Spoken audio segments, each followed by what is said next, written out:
la referente a el Estado totalitario. Bueno, veamos una tercera característica de este sistema nacional socialista.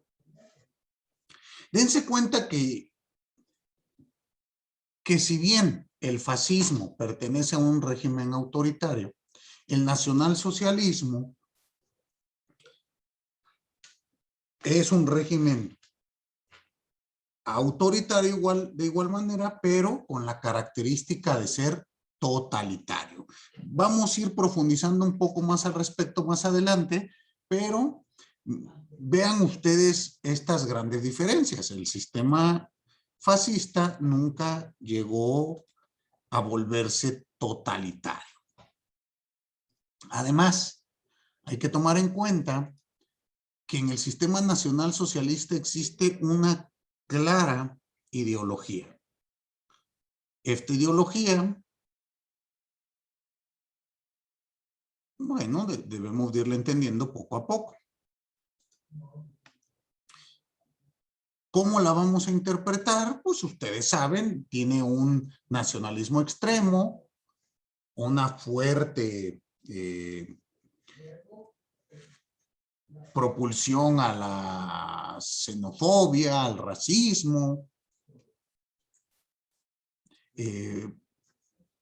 Se habla mucho, se pretende una eugenesis. Entonces, dense cuenta que son aspectos muy, muy puntuales. ¿Se da cuenta, Esmeralda, cómo estas características del sistema totalitario fueron las que permitieron bueno, estos actos tan infames de los que todos tenemos memoria de la Segunda Guerra Mundial?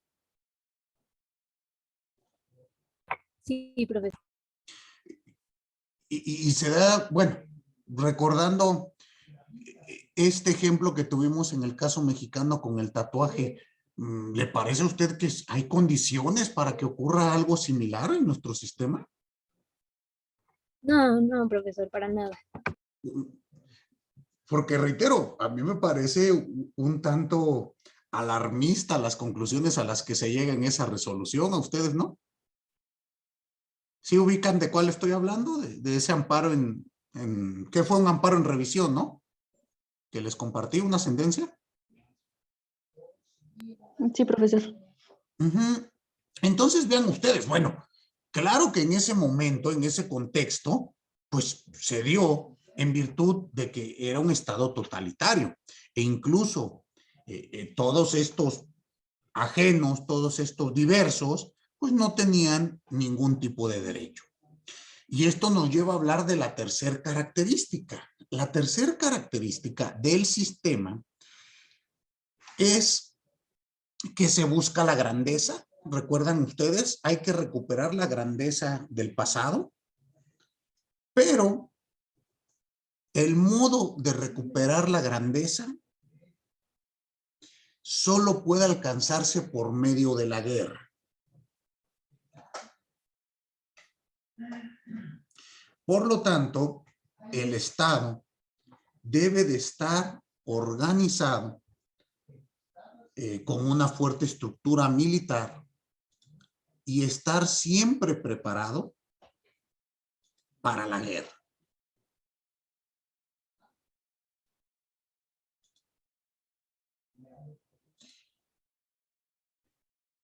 Entonces, debemos de analizar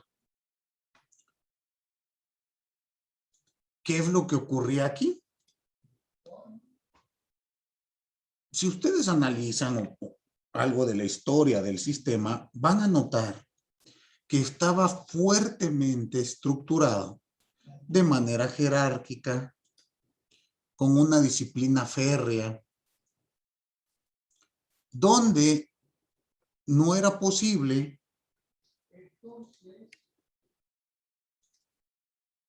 el estudio, bueno, perdón, la discrepancia. Y si notan, de los primeros actos que hizo el régimen, el Sistema Nacional Socialista, fue precisamente la guerra. Las relaciones hacia el exterior siempre fueron bélicas. ¿Sale? La idea, ¿cuál fue? En un primer momento, recuperar los territorios de los cuales se dijeron, bueno, se decían despojados por el Tratado de Versalles. ¿Recuerdan ustedes la primera incursión militar del Sistema Nacional Socialista? ¿O no se acuerdan?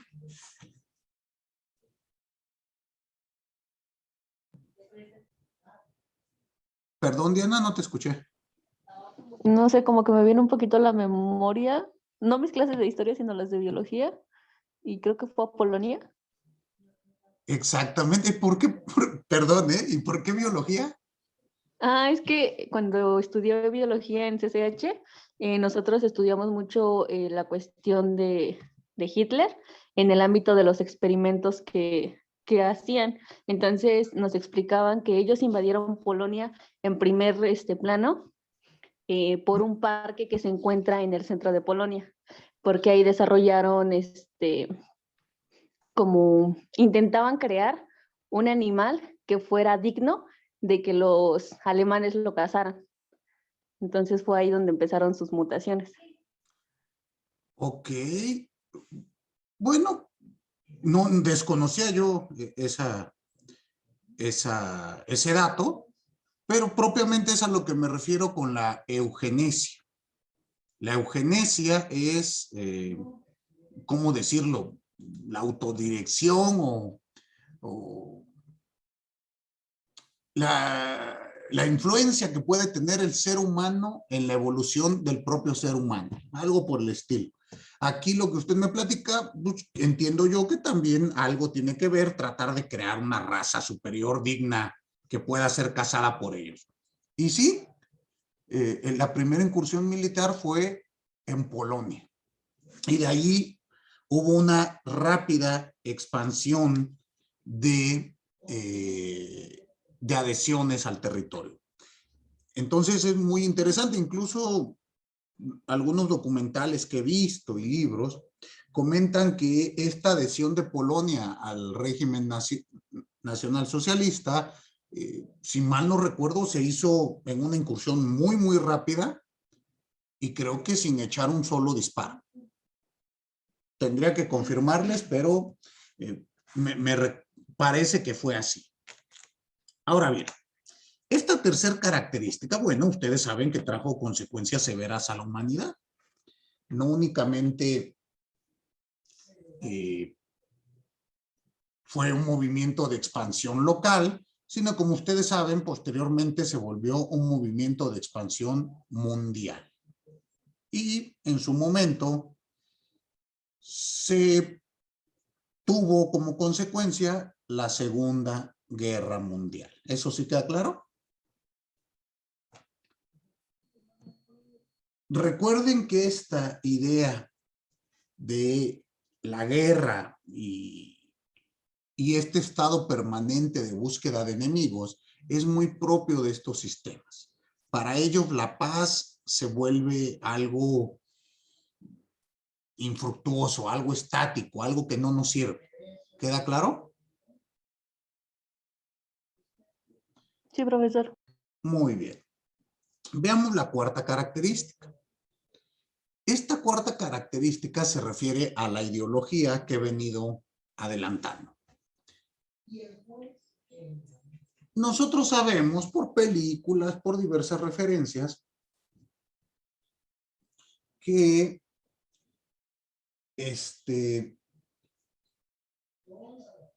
la ideología nacionalsocialista tiene, bueno, nacionalsocialista alemana en este periodo, tuvo una fuerte teoría racial.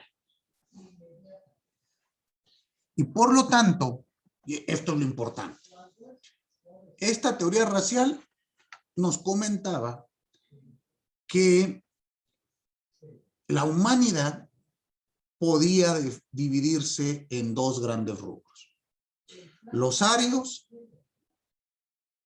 y todos los que no son arios.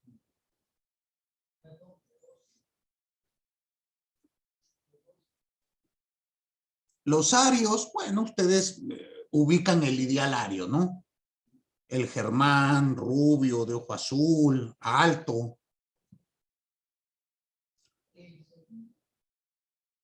Ellos eran considerados la raza superior y estaban destinados a gobernar a la humanidad por una cuestión, como les expliqué en su momento, por ser descendientes de una cuestión superior. Esto era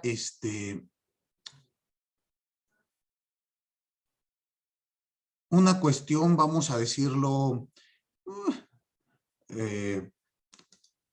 mística, que se hablaba de como un pueblo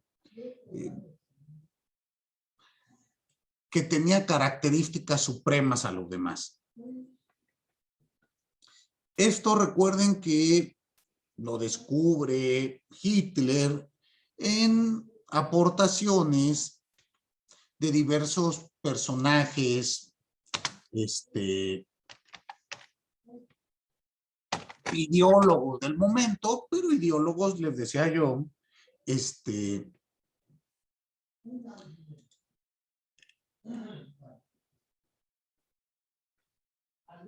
vamos, no eran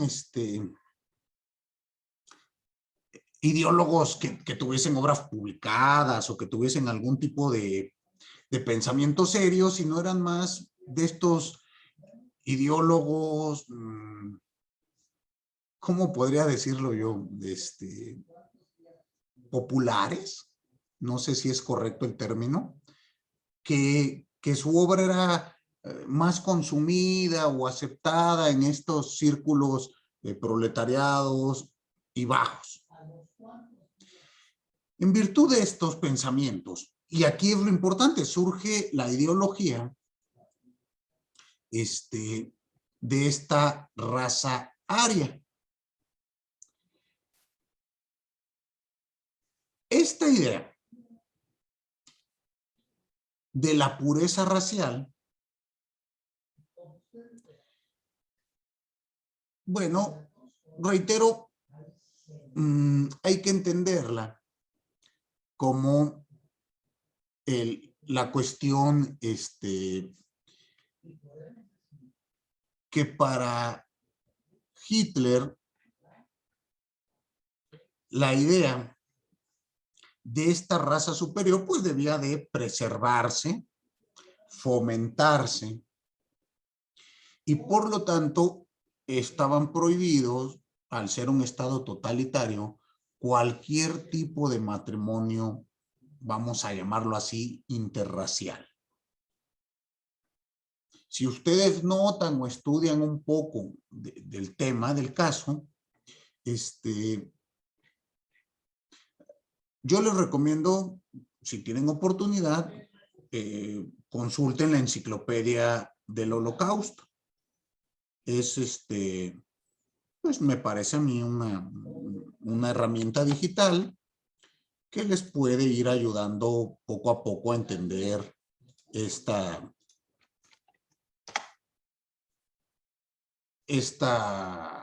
todos los conceptos que estamos utilizando. Les acabo de enviar el enlace y ahí ustedes pueden ir consultando diversos temas. En este artículo que les mandé, ustedes pueden leer y ver fotografías de cómo a los bebés se les clasificaba de acuerdo a sus rasgos, quiénes eran más arios unos que otros. Y poco a poco se fomentaba ese tipo de rasgos en las personas. Reitero, la ideología es muy importante.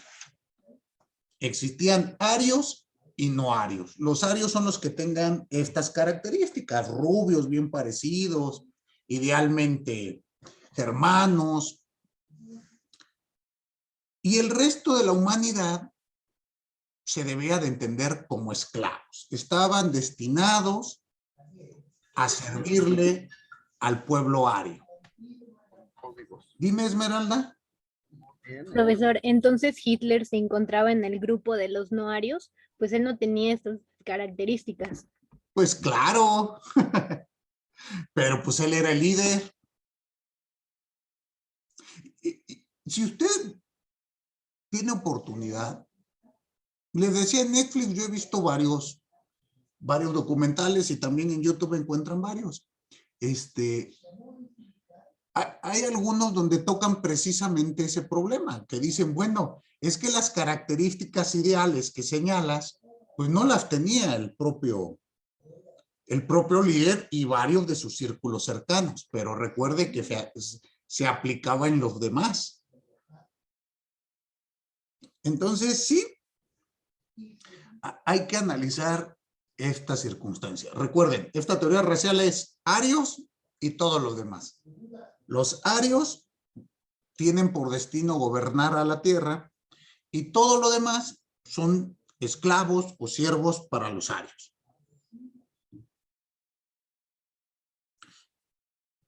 Gente de color, gente afrodescendiente o gitanos y judíos, ustedes saben que fueron particularmente considerados inferiores y perseguidos, pues, de maneras, como ustedes saben, brutales, ¿no? Aquí pueden ustedes leer. Yo les recomiendo una obra que en lo personal me gusta mucho, me parece muy interesante.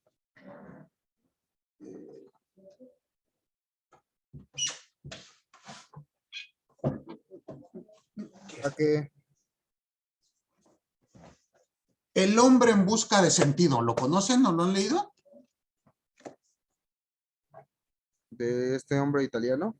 No, no es cierto. Es otro. No. Es de Víctor Frank. Víctor Frank. Al parecer creo que sí. ¿Usted sí la conoce, Leonardo?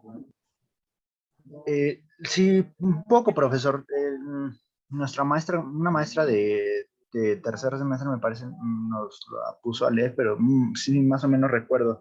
Habla sobre el holocausto de una persona que empieza a escribir cómo está viviendo toda cómo vive esa etapa. Bueno, es una obra, a mí en lo personal, vamos, regreso a ella, la reviso en diversas ocasiones.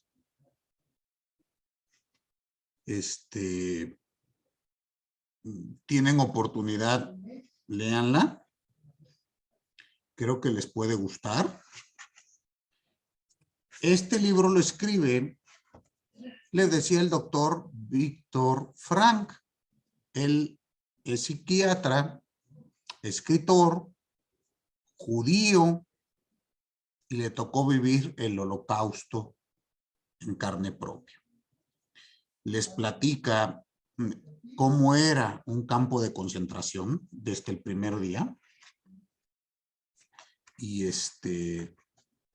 bueno, es una obra que sin lugar a dudas es una obra corta. Sin problema la consiguen ustedes en internet.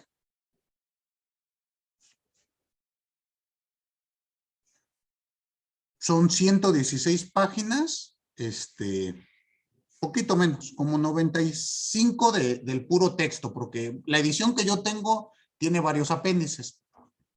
Pero lo que se refiere al holocausto, perdón, bien interesante. Y habla de cómo es llegar a Auschwitz hasta ser liberado. La cuestión del humor como una valiosa herramienta que tenían los prisioneros, pues para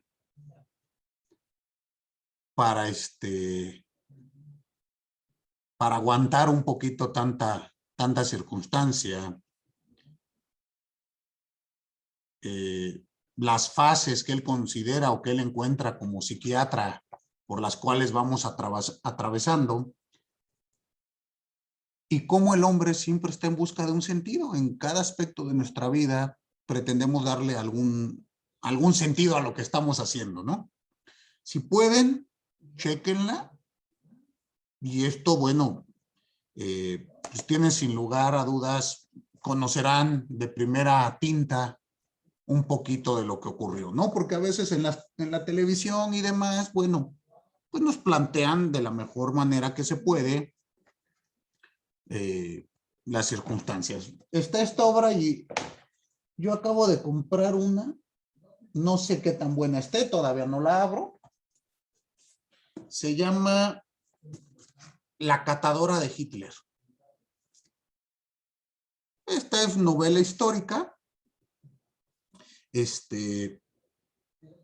Me llamó la atención porque habla de que existían un grupo de mujeres alrededor de Hitler dedicadas a catar los alimentos del Führer para asegurarse que no estuviese envenenado. Me pareció interesante, quiero ver hacia dónde va la historia, no lo he leído, no sé si esté bueno o no, pero bueno, pues si se lo encuentran, a mí me salió muy barato, 120 pesos, entonces, pues, si pueden, les llama la atención la novela histórica, ahí queda, ahí les dejo la recomendación si les llama este tema. También es un libro muy pequeño, 150 páginas cuando más, ¿sale? Entonces, bueno, estos libros nos van a ir entendiendo un poquito de estos problemas. Este de Víctor Frank, si ustedes lo analizan, bueno, si lo empiezan a leer, van a ver que cuando él entra al campo de concentración, platica que él quería salvar un manuscrito. Obviamente, él escribía y tenía hecho cierto libro. No recuerdo ahora el tema. Él incluso es pionero o creador de una rama de la psicología que se llama la logoterapia.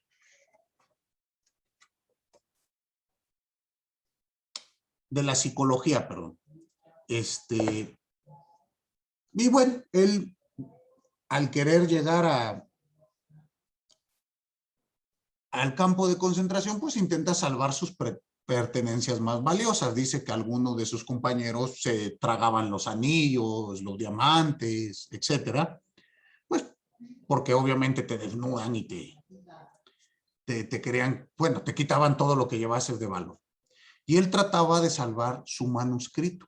Ya después dice, no, ya ese papel que los primeros días en el campo de concentración quería salvar, me parece hoy completamente insignificante y va hablando de cómo hay ocasiones que van cambiando el sentido de las cosas. Por eso les digo que es una obra que uno la lee y la relee y sigue siendo interesante. Creo que les puede dejar alguna enseñanza en esta etapa de su vida y mañana, pasado, en 20 años, a lo mejor les deja otra. Entonces, se las recomiendo. Si tienen oportunidad, créanme que les va a gustar. Bueno, eso espero. Entonces, veamos un poquito de estas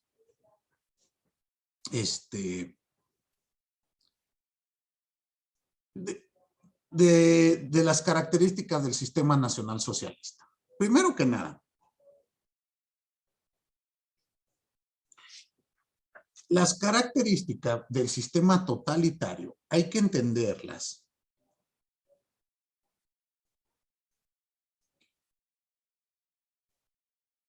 como el uso del poder estatal para avasallar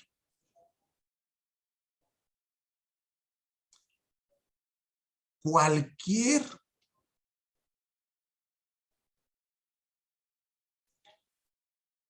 ideología diversa a la aceptada desde el poder. Para ello se tenían diversos medios. estaba todo un sistema. Estaban los medios propagandísticos que se encargaban de ridiculizar cualquier postura diversa del pensamiento oficial. Y por otro lado, alabar de manera exacerbada cualquier circunstancia que hiciera el movimiento o el líder. Todo era considerado un logro.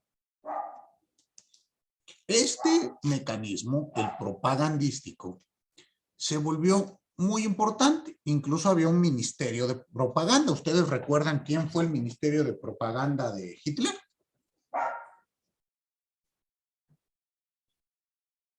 ¿O nunca han escuchado de eso? El ministro de propaganda. Fue Joseph Goebbels. Goebbels, exactamente. ¿Y su función, recuerdas, Alejandro, cuál era? Pues realizar toda la promoción del propio Estado, de todos los logros del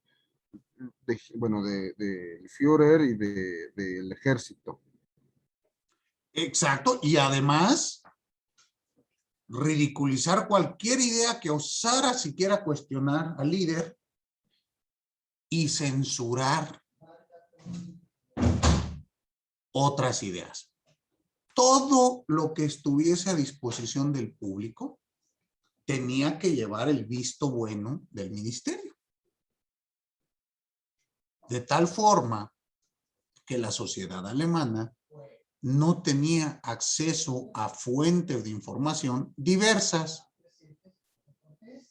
de las que establecía el sistema. ¿Queda claro? Bueno, tenía su ministerio de propaganda. Dense cuenta aquí que está limitada la información a la que pueden acceder. Tenía un ministerio de la guerra.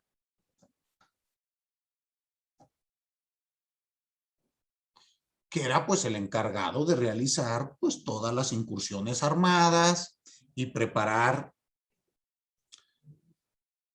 a la sociedad en estas circunstancias. Recuerden, parte fundamental del sistema nacional socialista es precisamente la preparación para la guerra. Muy bien, la guerra era primordial para ellos.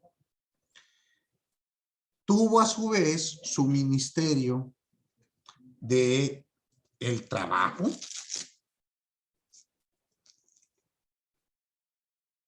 donde de acuerdo a las aptitudes de cada persona se estableció para qué podrían ser buenos. Recuerden, al ser un sistema totalitario, pues no se te permitía ni escoger tu trabajo. Ibas a trabajar en lo que se considerase que podría ser bueno. Entonces dense cuenta ustedes cómo estos ministerios o estas estructuras sistémicas se interrelacionaron para formar este sistema. Aquí existen cuestiones que hasta el día de hoy, bueno, se siguen debatiendo, se siguen estudiando con relación a cómo se logró implementar. El tema es que, bueno, se implementó, se produjeron los abusos que ustedes conocen y pues tuvo el desenlace que ya sabemos. Un desenlace que el sistema colapsó y se extinguió. ¿Estamos claros? Hasta el día de hoy no ha surgido un nuevo sistema con estas características. Por eso hay que enfocarlo ahí. Esto no quiere decir que no han existido posteriormente sistemas totalitarios pero no tienen las características del nacionalsocialismo. ¿Eso sí queda claro? Sí. Por eso este tiene, bueno, este lugar. Anoten por favor estas preguntas para que ustedes las vayan reflexionando y en su momento, bueno, las puedan contestar para el examen. Pregunta, ¿cuáles son los significados del término nacionalsocialismo?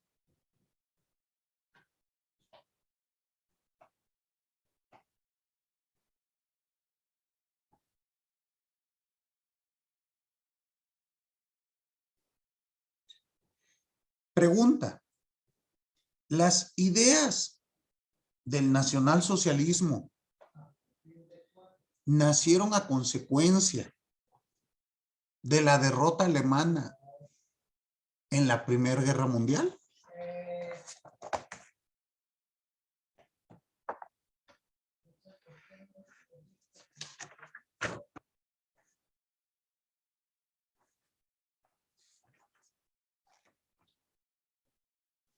Y entonces, bueno, estas preguntas, por favor, contéstenselas. Y piensen ustedes lo siguiente. Bueno, ya hemos visto los sistemas, pero vamos a hacer un recuento de cómo podemos diferenciar al nazismo del fascismo. Porque pues se parecen bastante, ¿no? Ejemplo, les pregunto a ustedes, el sistema establecido por la URSS, representada por Stalin, ¿cómo lo caracterizarían ustedes? ¿Se ubican del periodo?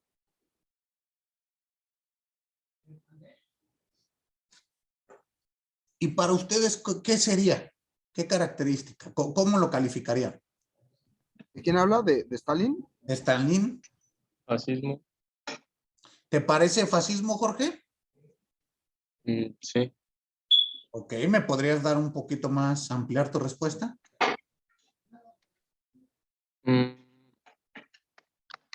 Pues porque todo el poder se concentra en el Estado, ¿no?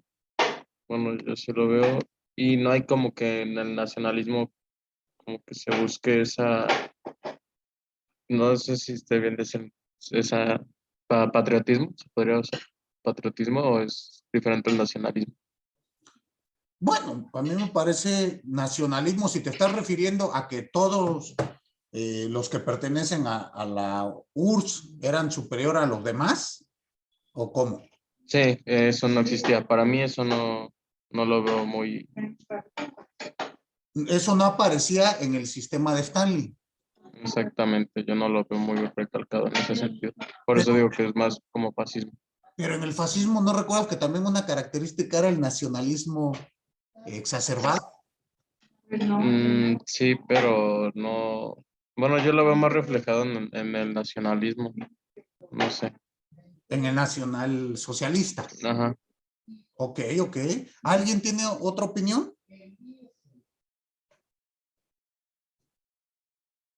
¿Qué piensan? Miren, vamos viendo características.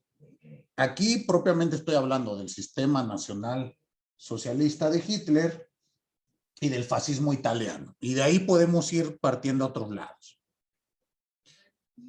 Podemos decir cuáles son las similitudes entre el sistema instaurado por Hitler y el de Mussolini. En ambos podemos señalar que eran intensamente anticomunistas. Tenían bueno, estaban en contra de esta ideología del comunismo establecido por todos ellos.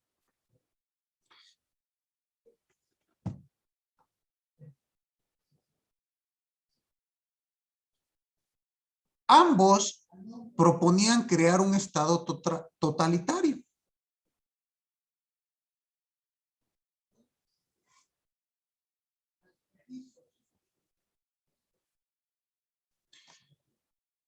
¿Esto qué quiere decir? Que ambos pretendieron controlar la industria, la agricultura y el estilo de vida de su pueblo. De tal manera que la libertad personal quedaba limitada. Ambos intentaron hacer un país autosuficiente.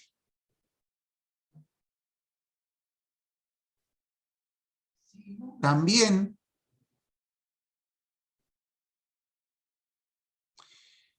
establecieron la idea de una estrecha unidad de todas las clases que debían de trabajar juntas para alcanzar las metas fijadas. En el entendido que las clases únicamente estaban conformadas por el pueblo, en el caso alemán-ario, y lo que no, pues no formaban parte de la sociedad. Ambos sistemas proclamaban la supremacía del Estado y eran ardientemente nacionalistas. Glorificaban la guerra y el culto al caudillo. A mí me parece que todas estas características también las tiene el sistema instaurado por Stalin. No sé ustedes.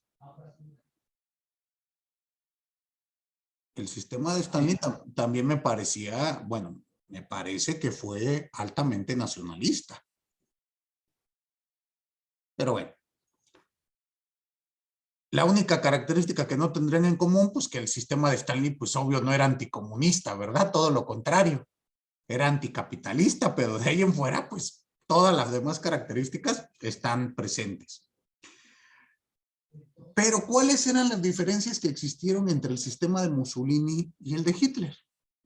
Vamos a analizarlas. El fascismo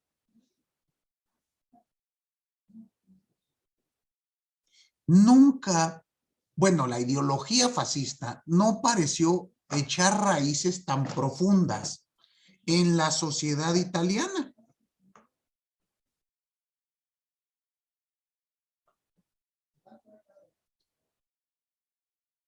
A diferencia de lo que ocurrió en Alemania, en la cual durante mucho tiempo después se seguía hablando de estas ideas. Hoy en día podríamos decir que sería poco común o extraño encontrar ideas de movimientos fascistas italianos. Reitero, pocas. Existen algunos movimientos, pero bueno, no tienen una aceptación tan amplia como en su momento esta idea nacional socialista de Hitler. Entonces, esa es una primera característica. ¿A qué se debió?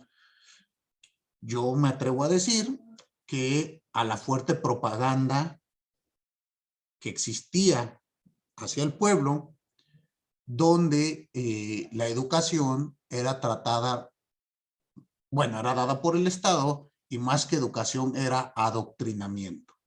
Entonces, hubo generaciones en este lapso que duró, que fueron creadas, o mejor dicho, criadas, adoctrinadas en este modo de ver el mundo, y pues se implementó la idea.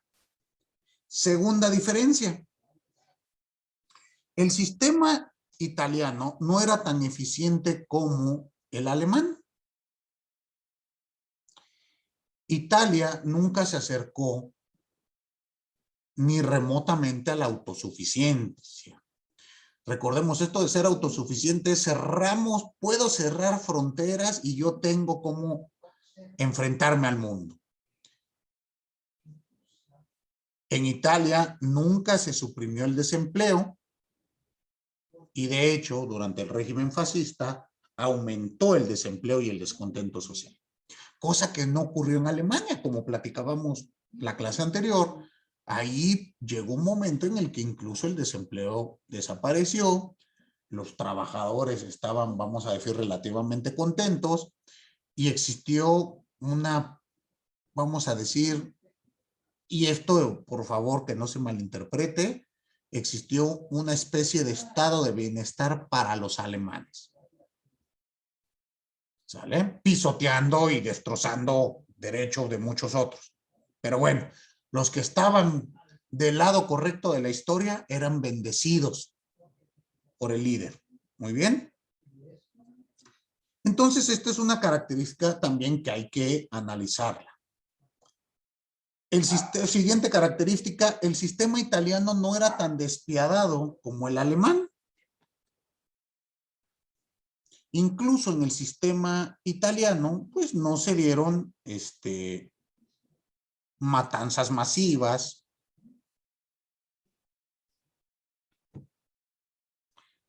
Como llegó a ocurrir, como todos sabemos, que pasó en el sistema nacional socialista. Muy bien.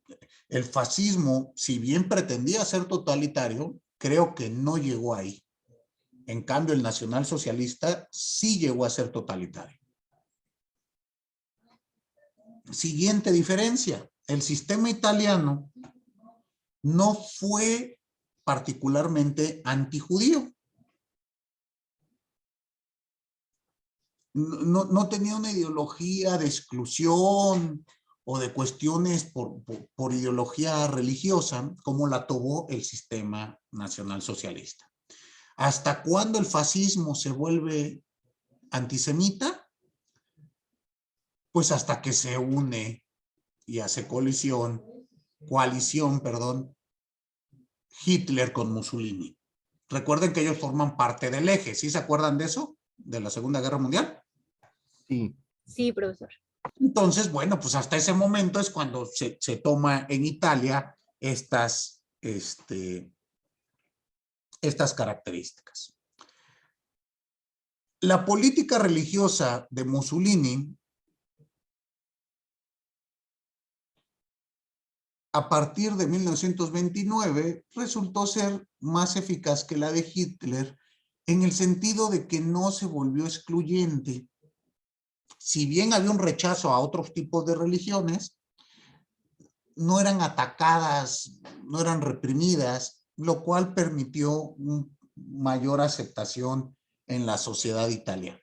Además, pues creo que es válido establecer el contexto de que Italia pues parece ser una sociedad pues preponderantemente católica, más en la época que estamos platicando. ¿Queda claro?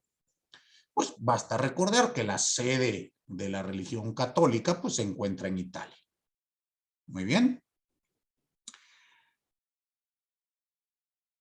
Y por último, veamos cuestiones del sistema político, propiamente desde la Constitución. Mussolini no cambió el sistema. Italia, en el momento que Mussolini llega al poder, era una monarquía. Mussolini no derroca la monarquía, incluso parece ser que él aceptaba válidamente la idea de un monarca.